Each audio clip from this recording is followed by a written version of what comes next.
Tem uma frase do Max Lucado que eu amo, já citei pelo menos umas 200 vezes. Eu acho que eu já citei tanto que em algum momento ele vai passar para mim a autoria dessa frase.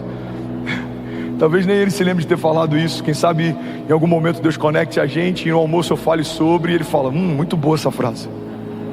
Vou falar para ele, pode usar no seu livro. Ele diz, se olharmos para os nossos gigantes, tropeçaremos. Mas se olharmos para o nosso Deus, os nossos gigantes tropeçarão.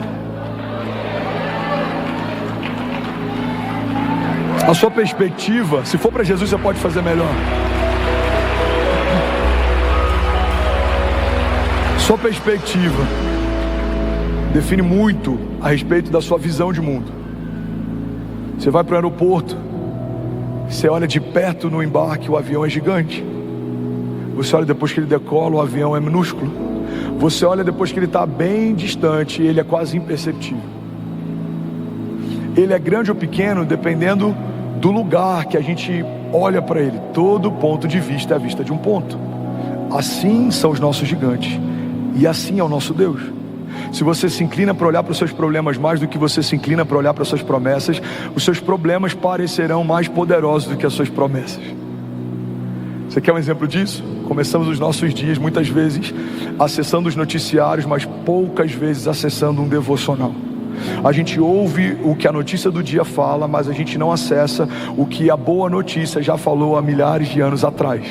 Então o jornalista diz, existe um caos hoje na nação, mas a palavra de Deus está dizendo, toda a terra está cheia da glória de Deus. Se eu só olho o noticiário e eu nunca olho a palavra de Deus, os problemas de hoje vão parecer mais poderosos do que as promessas de ontem. Alguém está comigo? Pastor, então você está dizendo que eu tenho que me alienar? Não, não é isso. Guarda isso aqui. Mas você tem que definir bem o lugar de influência que cada coisa tem. Bill Johnson diz que a fé não é a negligência do problema, mas é não dar ao problema um lugar de influência dentro da nossa história. O problema continua sendo problema, mas ele não define o que eu vou viver.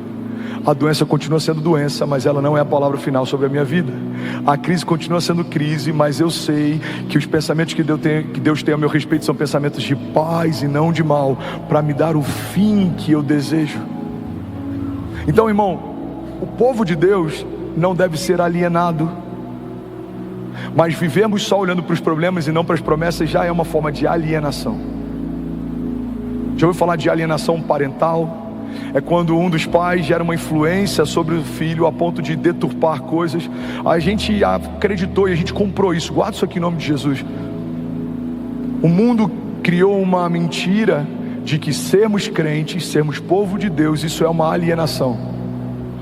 Mas se existe uma alienação de verdade, é você estar dentro da casa de Deus e não pensar como um homem de Deus, e não se mover como um filho de Deus, e não acessar a herança de Deus, e não viver as promessas de Deus, porque você, eu vou botar entre aspas, mudou de lado, mas continua olhando para fora.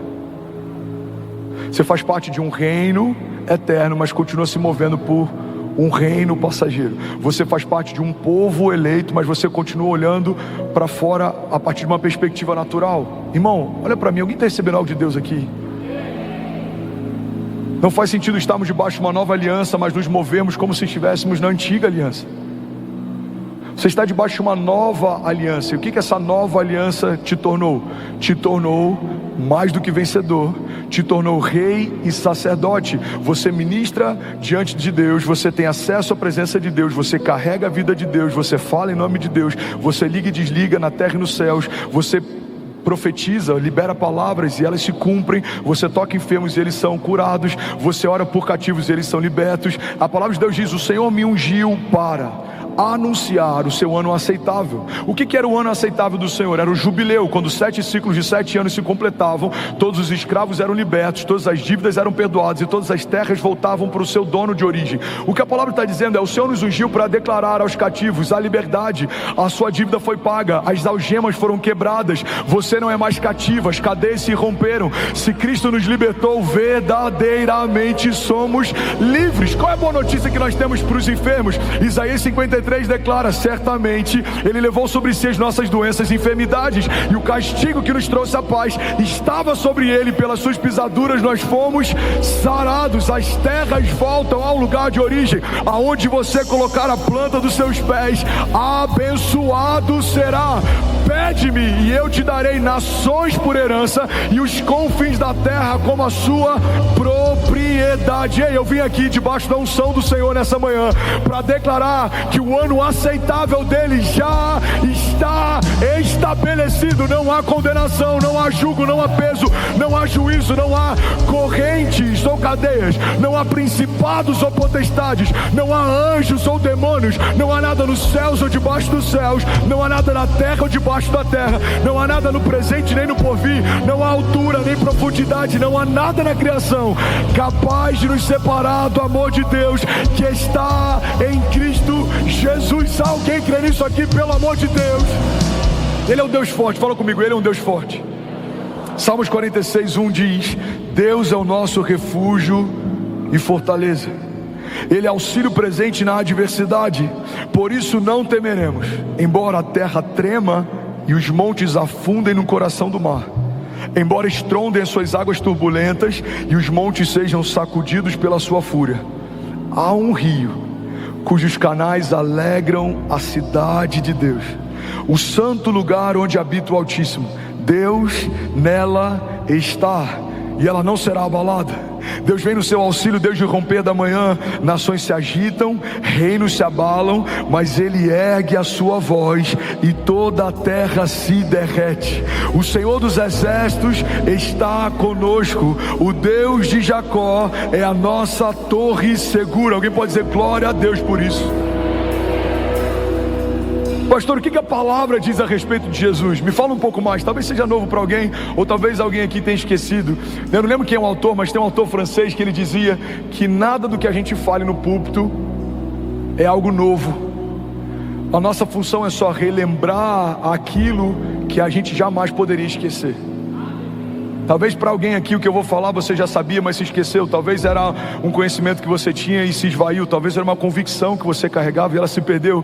Eu não sei se é novo para você ou se Deus está relembrando você, mas eu quero liberar sobre você o que a palavra de Deus diz sobre Jesus. Você está comigo? Diga amém. Mateus 28:18 diz que Ele tem todo o poder no céu e na terra. A palavra de Deus diz que por meio dele tudo que existe veio à existência. João 1:3 diz: todas as coisas foram feitas por intermédio dele, e sem ele nada do que existe teria sido feito. A palavra de Deus também diz que é por ele que são mantidas todas as coisas. Hebreus 1:3: o Filho é o resplendor da glória de Deus e a expressão exata do seu ser, sustentando todas as coisas por meio da sua palavra poderosa. Depois de ter realizado a purificação dos pecados, ele se assentou à direita da majestade de Deus nas alturas. Alguém pode dizer glória a Deus por isso?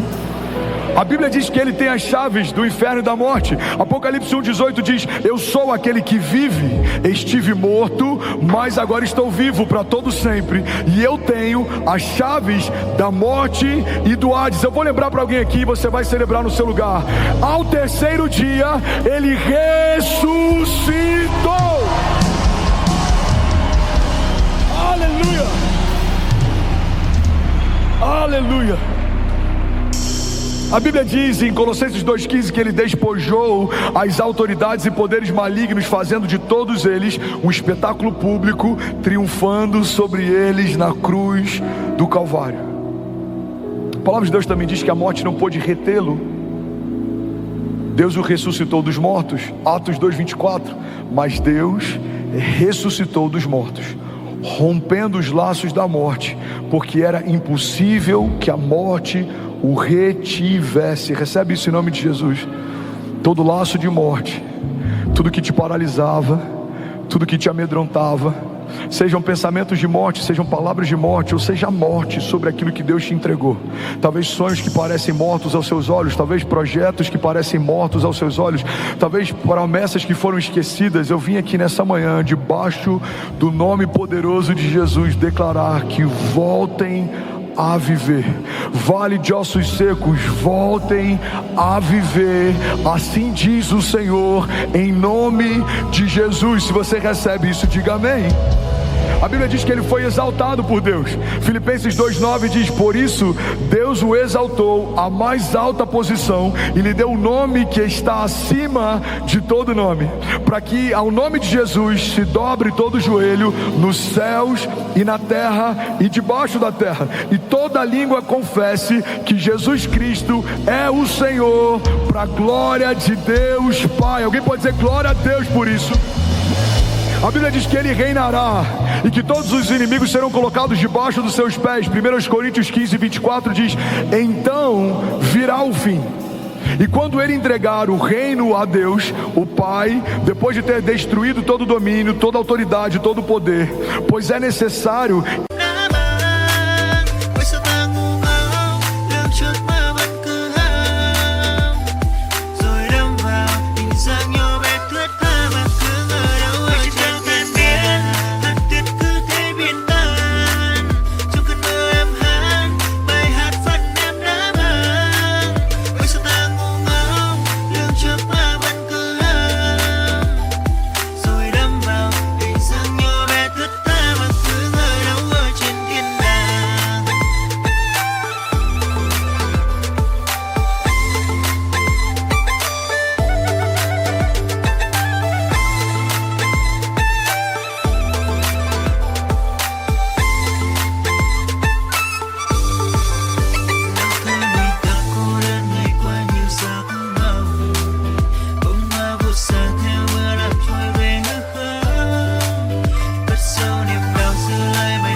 ele reine até que os seus inimigos sejam postos debaixo dos seus pés. E o último inimigo a ser destruído é a morte. Alguém pode dizer glória a Deus por isso?